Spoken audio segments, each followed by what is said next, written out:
Écoutez attentivement, messieurs. Écoutez avec une concentration que vous réservez habituellement à la dernière minute d'un match décisif ou à la première gorgée d'un grand cru. Ce que vous allez entendre dans les prochaines minutes n'est pas une simple liste de conseils, c'est une révélation. Une série de miroirs qui vous seront tendus et dans lesquels vous reconnaîtrez, peut-être avec un certain inconfort, les innombrables fois où vous avez vous-même saboté votre propre valeur sans même en avoir conscience. À partir de cet instant précis, vous ne pourrez plus l'ignorer. Vous le verrez dans vos propres actions, dans vos hésitations, dans vos messages trop empressés. Et plus troublant encore, vous le verrez dans ses réactions à elle. Ce subtil changement dans son regard, ce délai soudain dans ses réponses, cette distance qui s'installe là où il y avait autrefois une curiosité brûlante. Ce sont les 9 choses que les hommes, qui maîtrisent véritablement les dynamiques humaines, les hommes d'esprit et de substance, ne font jamais. Et une fois que vous les aurez intégrées, vous ne vous contenterez pas de comprendre les femmes, une ambition aussi vague qu'illusoire. Non, vous atteindrez quelque chose de bien plus fondamental. Vous reprendrez le contrôle de vous-même. Et par conséquent, vous aurez toujours une longueur d'avance. Alors, installez-vous confortablement. Éliminez toute distraction. Coupez les notifications, mettez ce monde bruyant en sourdine pour un instant. Car si vous avez le courage d'aller jusqu'au bout de cette introspection, je vous fais une promesse, vous ne vous sentirez plus jamais obligé de courir après une femme. Jamais. Oh, et avant de plonger dans le vif du sujet, j'ai préparé quelque chose d'unique pour vous. Un guide gratuit, un livre numérique intitulé « Le manuel pour comprendre l'esprit féminin ». Il ne s'agit pas de manipulation, mais de compréhension profonde. Il révèle les clés cachées pour qu'une femme, n'importe quelle femme qui vous intéresse, désire ardemment découvrir l'homme que vous êtes. Le lien est dans la description. Ne passez pas à côté. Allons-y. Numéro 1. Ne vous justifiez jamais à l'excès. C'est être l'erreur la plus commune, la plus insidieuse. Vous vous retrouvez à expliquer chacun de vos mouvements, à justifier le délai de réponse à un message, à détailler les raisons de chaque décision que vous prenez. Arrêtez, immédiatement. Un homme intelligent, un homme de valeur, ne s'explique pas à outrance. Il communique avec clarté, oui, mais il ne cherche pas à justifier son existence, ses choix ou son emploi du temps. Imaginez la scène. Elle vous demande, avec une pointe de reproche feinte ou réelle dans la voix, « Pourquoi tu n'as pas répondu tout de suite à mon message ?» L'homme moyen panique. Son cerveau entre en ébullition, cherchant la meilleure excuse, la plus plausible, la plus rassurante. Il se lance alors dans un roman fleuve. « Désolé, j'étais en réunion, c'était super important, mon patron me met une pression de dingue en ce moment, et puis en sortant j'ai eu un appel de ma mère. Et ensuite, stop, le mal est fait. Un homme de haute valeur, lui, ne panique pas. Il ne voit pas une accusation, mais une simple question. Il pourrait répondre par un simple « J'étais occupé », dit calmement, sans la moindre once d'excuse dans la voix. Ou encore mieux, avec une touche de mystère et de légèreté, je crée un peu de suspense. Parfois, il ne dit rien du tout et change de sujet avec un sourire, montrant que ce détail n'a pas l'importance qu'elle tente de lui donner. Pourquoi cette différence est-elle si cruciale ? Parce que la justification constante empeste l'insécurité. Elle est le parfum de l'homme qui a besoin d'une validation extérieure. Chaque fois que vous vous surexpliquez, vous lui envoyez un message subliminal puissant. Ton approbation est si importante pour moi que je suis prêt à te détailler mon emploi du temps pour ne pas que tu penses du mal de moi. S'il te plaît, valide-moi. À l'instant où elle ressent cela, vous venez de lui céder les rênes de la dynamique de pouvoir. Vous êtes devenu le subordonné, elle est devenue le juge. La véritable confiance en soi n'a pas besoin de supplier pour être comprise. Elle s'impose par la présence, par la congruence entre vos paroles et vos actes. Votre calme est votre meilleur avocat. Si elle vous respecte, elle n'exigera pas un rapport détaillé de chacune de vos minutes. Elle comprendra que vous avez une vie, des ambitions, des responsabilités qui vont au-delà de son écran de téléphone. Et si elle ne vous respecte pas, si elle exige ce genre de rapport, alors aucune explication, aussi brillante soit-elle, ne pourra jamais réparer ce manque de respect fondamental. Souvenez-vous de cette trinité. Le mystère crée l'attraction. La clarté crée la confiance. Mais la surjustification tue les deux. Dites les choses une fois, avec conviction, sans fioriture. Puis, passez à autre chose. Votre temps et votre énergie mentale sont trop précieux pour être gaspillés en plaidoyers inutiles. Mon point de vue personnel. Nous, les hommes, avons été conditionnés à croire que la communication signifie tout dire, tout expliquer, pour être honnête. C'est une erreur de perspective. La vraie communication n'est pas un déballage, c'est une transmission d'intention et d'état d'être. En restant calme et concis, vous ne communiquez pas un manque d'intérêt, vous communiquez une force tranquille. Vous communiquez que votre monde intérieur ne vacille pas à la moindre bourrasque de son humeur ou de ses questions. C'est infiniment plus séduisant qu'un rapport d'activité détaillé. Numéro 2. Ne la pourchassez jamais, jamais. Il existe un abîme entre poursuivre et pourchasser. C'est la différence entre un chasseur et un chien qui court désespérément après une voiture. Poursuivre, c'est un effort avec une direction, une intention, une dignité. C'est l'homme qui prend l'initiative, qui propose un rendez-vous, qui exprime son intérêt de manière claire et confiante. C'est un acte de leadership. Pourchasser, en revanche, c'est un mouvement désespéré, sans aucune traction. C'est une agitation frénétique, née de la peur de perdre. À la seconde où vous commencez à vous plier en quatre pour l'impressionner, à l'inonder de messages alors qu'elle répond à peine, à lui offrir une attention et un temps qu'elle n'a absolument pas mérité par son propre investissement, vous êtes en train de la pourchasser. Et croyez-moi, elle le sait. Elle le sent. Les femmes, par un instinct ancestral et profondément ancré, sont programmées pour tester la solidité d'un homme. Ce n'est pas malveillant. C'est un mécanisme de sélection naturelle, un vestige des temps où la survie dépendait de la capacité du mâle à rester solide sous la pression. Elles veulent voir si vous tenez bon sur vos positions, ou si vous vous effondrez comme un château de cartes dès qu'elles retirent un peu leur attention. Quand elle met des heures à répondre à votre message, est-ce que vous lui en renvoyez un deuxième, du style « tout va bien » ou un simple point d'interrogation pathétique? Quand elle vous dit qu'elle est très occupée cette semaine, est-ce que vous suppliez pour trouver un autre créneau, n'importe lequel, même un café de 15 minutes entre deux de ses rendez-vous? Chaque fois que vous la pourchassez, vous lui enseignez activement à vous accorder moins de valeur. Vous lui montrez que votre temps est moins important que le sien, que votre désir pour elle est plus grand que votre respect pour vous-même. Vous devenez prévisible, et la prévisibilité est l'ennemi juré de l'attraction. L'homme intelligent ne pourchasse pas. Il mène, il invite, il poursuit, si, et seulement si, l'énergie est mutuelle, si l'investissement est réciproque. Mais lorsque la balance penche, lorsque ses efforts ne rencontrent qu'un mur de silence ou d'indifférence, il se retire. Sans effort, sans drame, sans amertume. Il ne bloque pas son numéro enragé, il ne poste pas de citations mélancoliques sur les réseaux sociaux. Il se retire simplement et reporte son attention sur ce qui compte, sa mission, ses projets, sa vie. Pourquoi ? Parce qu'il connaît une vérité fondamentale. Si une femme est intéressée par vous, elle se rendra disponible. Elle trouvera le temps, elle participera à la construction du pont entre vous deux. Elle ne vous laissera pas construire seule les 99% du chemin. Et si elle ne le fait pas, c'est une réponse en soi, la plus claire de toutes. Acceptez-la avec grâce et continuez votre route. Le monde est vaste et rempli de femmes qui seront ravies de faire la moitié du chemin à votre rencontre. Mon point de vue personnel, l'acte de se retirer n'est pas un jeu ou une tactique, c'est l'expression ultime du respect de soi. C'est dire à l'univers et à vous-même, je suis un homme de valeur. Mon temps, mon énergie et mon attention sont précieux. Je les offre volontiers à celles qui les apprécient et y répondent, mais je ne les braderai jamais à celles qui les considèrent comme acquis. Ce n'est pas de l'arrogance, c'est de l'amour-propre. Et rien n'est plus attirant que cela. Numéro 3. Ne dévoilez pas toute votre vie trop rapidement. Vous la rencontrez, le courant passe instantanément. La conversation est fluide, les rires fusent, vous êtes sur la même longueur d'onde. Et avant même de vous en rendre compte, emporté par l'euphorie du moment, vous lui racontez tout. Votre enfance, les cicatrices de votre dernière rupture, vos plus grands rêves, vos peurs les plus profondes. Le tout déballé au cours de la première semaine. Sur le moment, cela peut sembler être un signe de connexion profonde, d'intimité fulgurante. En réalité, c'est une manœuvre extrêmement dangereuse. Pourquoi ? Parce que le mystère est une composante essentielle de la séduction. L'attraction ne naît pas de la connaissance totale, mais du désir d'en savoir plus. Les hommes, qui maîtrisent l'art de la séduction, comprennent que l'intimité est une danse, pas un projecteur aveuglant. On ne jette pas son âme entière sur la table dès le premier soir en espérant qu'elle l'admire. On en révèle des facettes, stratégiquement, lentement, avec intention. Chaque bribe d'information personnelle est une récompense, une porte que vous lui permettez d'entrouvrir. Laissez-la mériter votre histoire. Laissez-la gagner le privilège de connaître vos vulnérabilités. Le risque, lorsque vous partagez trop et trop tôt, est double. Premièrement, vous transformez une connexion émotionnelle naissante en une pression émotionnelle écrasante. Elle n'est pas encore votre partenaire, votre confidente.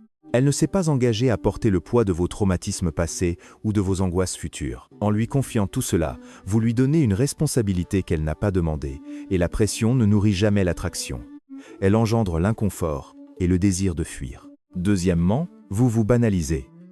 Ce qui est rare est précieux. Si elle sait tout de vous après 3 rendez-vous, que lui reste-t-il à découvrir? Quelle raison a-t-elle de penser à vous, de se demander ce qui se cache derrière votre sourire? Vous avez grillé toutes vos cartouches. Le roman est terminé avant même qu'elle ait eu le temps de s'attacher au personnage principal. Donnez-lui de l'espace pour se poser des questions sur vous. Laissez-la imaginer. Lorsqu'elle vous pose une question personnelle, répondez honnêtement, mais de manière concise. N'ouvrez pas la boîte de Pandore. Soyez un livre fascinant dont elle a hâte de tourner les pages, pas un article de blog que l'on survole en diagonale. Moins vous en révélez d'un coup, plus chaque parcelle de votre vérité devient précieuse à ses yeux. Mon point de vue personnel. Cela va à l'encontre de toute la culture moderne de la vulnérabilité à tout prix, mais il y a une différence capitale entre la vulnérabilité authentique et le déballage émotionnel compulsif. La première est une force, partagée au bon moment, avec la bonne personne, dans un cadre de confiance mutuelle. Le second est une faiblesse, une tentative de créer un court-circuit vers l'intimité qui, presque toujours, finit par faire sauter les plombs de l'attraction. Soyez un homme de profondeur, pas un homme à la surface facile à lire. Numéro 4. N'essayez jamais de la réparer. Elle est d'humeur changeante. Un jour, elle est solaire et affectueuse. Le lendemain, distante et mélancolique. Elle est inconsistante. Elle s'auto-sabote. Elle est prise dans un tourbillon de chaos émotionnel. Et votre premier instinct, votre instinct de mâle protecteur, c'est de vouloir la sauver, de la réparer, d'être le chevalier servant qui, enfin, la rendra heureuse et stable. Arrêtez. C'est un piège mortel. Les hommes intelligents ne jouent pas les thérapeutes amateurs. Ils offrent un soutien, une oreille attentive, mais jamais, au grand jamais, des solutions non sollicitées. Tenter de réparer une femme, surtout au début d'une relation, a 2 effets dévastateurs. Premièrement, cela vous place immédiatement dans un rôle parental. Vous devenez le père, le psy, le coach, le sauveur. Et il n'y a rien, absolument rien, de moins érotique pour une femme qu'un homme qui la traite comme une enfant brisée à réparer. L'attraction entre un homme et une femme se nourrit de polarité, d'une tension saine. En devenant son réparateur, vous anéantissez cette tension et la remplacez par une dynamique de patient à soignant. Deuxièmement, cela vous rend responsable de problèmes qui ne sont pas les vôtres. Son bonheur, sa stabilité émotionnelle, la gestion de ses traumatismes, tout cela lui appartient. C'est son chemin, son combat. En essayant de prendre ce fardeau sur vos épaules, non seulement vous l'infantilisez, mais vous vous épuisez à porter un poids qui n'est pas le vôtre. Et lorsque, inévitablement, vous échouerez à la réparer, car personne ne peut réparer autrui, vous serez rempli de ressentiment, et elle aussi. Une femme plongée dans le chaos n'a pas besoin d'un sauveur. Elle a besoin d'un homme qui soit un roc. Un homme suffisamment ancré dans sa propre réalité, suffisamment stable dans son propre être, pour ne pas se laisser emporter par sa tempête. Votre calme est le phare dont elle a besoin, pas une barque de sauvetage qui risque de couler avec elle. Montrez de l'empathie. Dites-lui « Je vois que tu traverses une période difficile. Je suis là, si tu as besoin de parler. » Maintenez cet espace pour elle. Mais restez dans votre cadre, ne vous laissez pas aspirer par son drame. Laissez-la parcourir son propre chemin. Si elle veut guérir, elle trouvera les ressources pour le faire, avec ou sans vous. Votre rôle n'est pas de la guérir, mais de rester un pôle de stabilité masculine à ses côtés si elle choisit de rester. Rappelez-vous, être stoïque ne signifie pas être froid ou indifférent. Cela signifie être clair sur ce qui vous appartient de porter et ce qui ne vous appartient pas. Votre paix intérieure est votre responsabilité première. Ne la sacrifiez pas sur l'autel du syndrome du sauveur. Mon point de vue personnel. Beaucoup d'hommes gentils tombent dans ce piège. Ils pensent que c'est en résolvant ces problèmes qu'ils prouveront leur valeur. C'est l'inverse. Vous prouvez votre valeur en démontrant que votre propre équilibre n'est pas dépendant de son état émotionnel. Vous êtes une montagne, pas une feuille emportée par son vent. Une montagne peut offrir un abri, mais elle ne se déplace pas. C'est cette solidité immuable qu'une femme recherche instinctivement chez un homme. Numéro 5. N'abandonnez jamais votre mission pour elle. Celui-ci est un tueur silencieux de relations. Vous rencontrez quelqu'un. Les étincelles sont là. La connexion est intense. Vous commencez à passer de plus en plus de temps avec elle. Et puis, petit à petit, insidieusement, vos séances de sport commencent à sauter. Vos objectifs professionnels ralentissent. Vos soirées entre amis se raréfient. Soudain, sans même vous en rendre compte, votre monde, qui était autrefois vaste et rempli de projets, ne tourne plus qu'autour d'elle. Elle ne vous l'a probablement jamais demandé explicitement. Et même si, en surface, elle apprécie cette attention constante, au fond d'elle, un sentiment de malaise s'installe. Elle commence à perdre le respect pour vous. Pourquoi? Parce que vous avez abandonné votre royaume pour elle. Les hommes intelligents ne troquent jamais leur mission contre une relation. Ils ne confondent pas la connexion avec la codépendance. Votre mission, votre but, votre ambition, que ce soit construire une entreprise, maîtriser un art, atteindre un objectif physique ou intellectuel, n'est pas une option. C'est votre oxygène. C'est le moteur qui vous fait avancer, qui vous donne votre énergie masculine, votre direction. Si une femme, par sa simple présence, vous détourne de cette mission, alors, soit vous êtes avec la mauvaise femme, soit, plus probablement, vous avez perdu le fil de votre propre histoire. Vous êtes devenu un personnage secondaire dans votre propre vie. Les femmes sont le plus irrésistiblement attirées par un homme qui est en chemin, un homme qui poursuit quelque chose de plus grand que lui-même. Pas un homme qui attend passivement son prochain message comme un chien attend sa gamelle. Maintenez votre cadre. Suivez votre but avec une discipline de fer. Faites d'elle une partie magnifique et privilégiée de votre vie, mais jamais, au grand jamais, le centre de votre univers. Le centre de votre univers, c'est votre mission. La relation est le jardin que vous cultivez autour de ce centre. Car voici le grand paradoxe. Lorsqu'un homme a quelque chose de plus grand qu'une femme à poursuivre, c'est à ce moment-là que la femme se met à le poursuivre, lui. Elle veut faire partie de cette aventure, de cette ascension. Elle ne veut pas être l'aventure elle-même. C'est une pression trop lourde à porter pour elle, et un rôle bien trop petit à jouer pour vous. Mon point de vue personnel, pensez aux plus grands personnages de l'histoire ou de la fiction qui fascinent les femmes. James Bond. L'important n'est pas la femme, c'est la mission. La femme est une complice, une partenaire, un plaisir magnifique sur le chemin, mais la mission prime toujours. C'est cette dévotion à un but supérieur qui crée une aura de puissance et de désirabilité. Votre mission n'a pas besoin d'être de sauver le monde. Elle peut être de devenir la meilleure version de vous-même. Et cela, c'est déjà une quête héroïque. Ne l'abandonnez pour personne. Numéro 6. Ne rivalisez pas pour son attention. La scène est classique. Vous êtes dans une soirée, un bar. Elle discute et rit avec un autre homme. Votre cœur rate un battement. Votre ego est piqué au vif.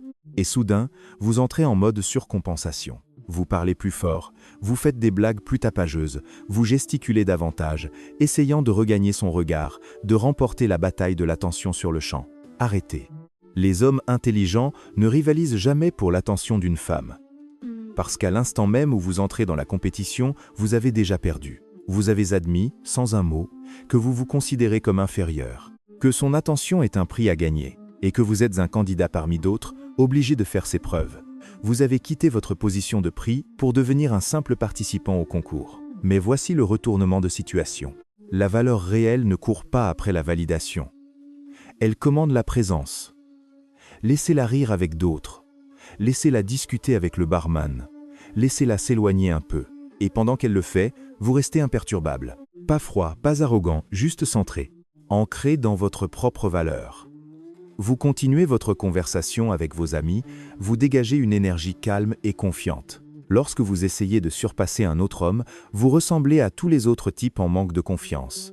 Mais lorsque vous restez calme, lorsque vous restez connecté à votre propre valeur intrinsèque, vous vous distinguez instantanément de la masse. Vous créez un contraste saisissant. Et elle le remarque. Inconsciemment, son radar est attiré par l'homme qui ne vacille pas. Parce que l'homme qui ne cille pas, lorsque son attention s'égare un instant, c'est l'homme qui démontre une abondance intérieure. Il n'a pas peur de la perdre, car il sait ce qu'il vaut. Et c'est précisément cet homme-là qu'elle ne pourra s'empêcher de retrouver. C'est à lui qu'elle pensera en rentrant chez elle. L'homme qui n'a pas besoin de son attention pour exister est celui qui la captera le plus durablement. Mon point de vue personnel, c'est un test ultime de confiance en soi. L'ego vous crie de réagir, de prouver, de gagner. La sagesse vous murmure de rester immobile, de faire confiance à votre propre lumière. Ne jouez pas son jeu, faites-la jouer au vôtre. Et votre jeu, c'est celui d'un homme qui est la source de sa propre validation, pas un satellite en orbite autour d'une planète féminine. Numéro 7. Ne faites jamais d'elle la source de votre bonheur. Soyons brutalement honnêtes. Si elle est l'unique raison de votre sourire aujourd'hui, elle sera inévitablement la raison de vos larmes demain. Trop d'hommes construisent leur monde émotionnel entier autour d'une femme. Ils font d'elle leur lumière, leur paix, leur raison d'être. Et puis, un jour, elle s'en va. Et le monde entier s'effondre, car ses fondations étaient construites sur un sol instable et extérieur à eux-mêmes. Les hommes intelligents construisent leur bonheur de l'intérieur. Ils ne dépendent pas de son humeur, de ses messages, de ses compliments pour se sentir complets. Ils trouvent la paix dans la discipline, la joie dans la solitude choisie, un sens dans leur mission. Leur bonheur est une forteresse intérieure, pas une cabane de plage à la merci des marées de l'humeur d'une autre personne. Car, voici le paradoxe suprême de l'attraction. Plus vous êtes autosuffisant sur le plan émotionnel, plus les femmes se sentent magnétiquement attirées par vous. Le besoin repousse. La complétude attire. Une femme ne veut pas être votre source de bonheur, c'est un fardeau écrasant. Elle veut ajouter à votre bonheur. Le partager, l'amplifier. Elle veut être la cerise sur un gâteau déjà délicieux, pas le seul ingrédient d'un plat vide. Alors, avant de lui donner votre cœur, posez-vous cette question fondamentale et répondez-y avec une honnêteté totale. Est-ce que je suis déjà bien, seul, sans elle? Si la réponse est non, alors vous avez du travail à faire. Réparez cela d'abord. C'est là, et seulement là, que réside votre véritable pouvoir. Cultivez vos passions, construisez des amitiés solides, apprenez à apprécier votre propre compagnie. Devenez un homme dont la vie est si riche et si pleine que la présence d'une femme est un bonus extraordinaire et non une nécessité vitale. Mon point de vue personnel, c'est le voyage d'une vie pour un homme. Passer de la recherche du bonheur à l'extérieur dans les femmes, l'argent, le statut, à la création du bonheur à l'intérieur. Un homme qui a accompli cela dégage une énergie de plénitude qui est irrésistible. Il n'a pas besoin d'elle, et c'est précisément pour cela qu'elle le désire plus que tout. Numéro 8. Ne réagissez pas émotionnellement à ces tests. Elle se retire soudainement. Elle flirte de manière ostentatoire avec un autre homme devant vous. Elle remet en question votre ambition. Elle fait un commentaire sarcastique sur votre masculinité. Vous vous sentez piqué au vif. Vous vous emportez. Vous la confrontez avec colère. Ou pire, vous commencez à douter de vous-même. Vous venez d'échouer au test. Car c'est ce que c'était. Un test. La plupart du temps inconscient, mais un test néanmoins. Et vous avez échoué en réagissant de manière émotionnelle, en perdant votre sang-froid. Comprenez bien, les femmes ne testent pas par cruauté. Elles testent parce qu'elles ont un besoin viscéral de sentir votre force, votre stabilité, votre ancrage. Elles veulent savoir. Peut-il gérer mes tempêtes émotionnelles sans s'effondrer? Est-il vraiment centré sur qui il est ou est-ce une façade? Peut-il continuer à mener le navire même quand je secoue la barre? Les hommes intelligents ne réagissent pas. Ils observent, ils respirent, ils ne répondent que si nécessaire, et toujours avec maîtrise. Quand elle essaie de pousser vos boutons, un léger sourire, un regard amusé ou un silence calme sont les réponses les plus puissantes. Vous lui montrez, sans un mot, que ces vagues émotionnelles ne peuvent pas ébranler votre montagne. L'objectif n'est pas de gagner le test en la dominant ou en la rabaissant. L'objectif est de lui montrer que vous jouez à un jeu différent. Vous n'êtes pas sur le même terrain de jeu émotionnel qu'elle. Vous êtes l'observateur calme de la tempête. Cette maîtrise de soi est l'une des qualités les plus rassurantes et les plus attirantes qu'un homme puisse posséder. C'est la preuve ultime de votre force masculine. Mon point de vue personnel. Considérez ces tests non pas comme des attaques, mais comme des questions. La question sous-jacente est toujours la même. Es-tu assez fort pour moi? Chaque fois que vous restez calme et centré, votre réponse est un oui retentissant. Chaque fois que vous réagissez émotionnellement, votre réponse est un non hésitant. Choisissez votre réponse. Numéro 9. Ne vous excusez jamais pour vos standards. Vous voulez de la loyauté. Vous voulez de la féminité. Vous voulez de la paix, pas du drame constant. Cela ne fait pas de vous un homme contrôlant ou exigeant. Cela fait de vous un homme avec des standards. Pourtant, le monde moderne, et même certaines femmes, essaieront de vous faire honte pour cela. Ils vous diront que vous en demandez trop, que vous êtes insécure, que les vrais hommes acceptent les femmes telles qu'elles sont, avec tous leurs défauts. Non, les vrais hommes tiennent leur ligne. Ils maintiennent leurs standards. Vous n'avez pas à vous excuser de vouloir une partenaire qui apporte une valeur réelle, une énergie positive et de la paix dans votre vie. Vous n'avez pas à rabaisser vos attentes parce que quelqu'un vous accuse d'être intimidé ou démodé. Les hommes intelligents n'exigent pas la perfection. C'est impossible et immature, mais ils exigent l'alignement. L'alignement des valeurs, des objectifs de vie, de la vision du monde. Et si une femme ne correspond pas à ces standards fondamentaux, ils partent. Calmement, clairement, sans ressentiment. Ils ne cherchent pas à la changer, ils ne se plaignent pas. Ils reconnaissent simplement l'incompatibilité et poursuivent leur chemin, parce que votre paix est sacrée. Votre environnement mental et émotionnel est le sol sur lequel vous construisez votre vie. Vous êtes le seul gardien de ce sol. Ne laissez personne y déverser du poison, sous prétexte d'ouverture d'esprit ou de peur de la solitude. Avoir des standards élevés n'est pas un signe d'arrogance. C'est le plus grand acte de respect de soi qui soit. Et une femme de haute valeur ne sera jamais effrayée par les standards d'un homme de haute valeur. Elle sera inspirée par eux. Conclusion. Ces 9 principes ne sont pas des tactiques à mémoriser. Ils sont les fondations d'un état d'esprit. L'état d'esprit d'un homme qui se possède lui-même avant de chercher à posséder quoi que ce soit d'autre. L'attraction n'est pas quelque chose que vous faites, c'est ce que vous êtes. C'est le sous-produit naturel d'une vie vécue avec un but, une discipline et un respect de soi inébranlable. Intégrez ces vérités.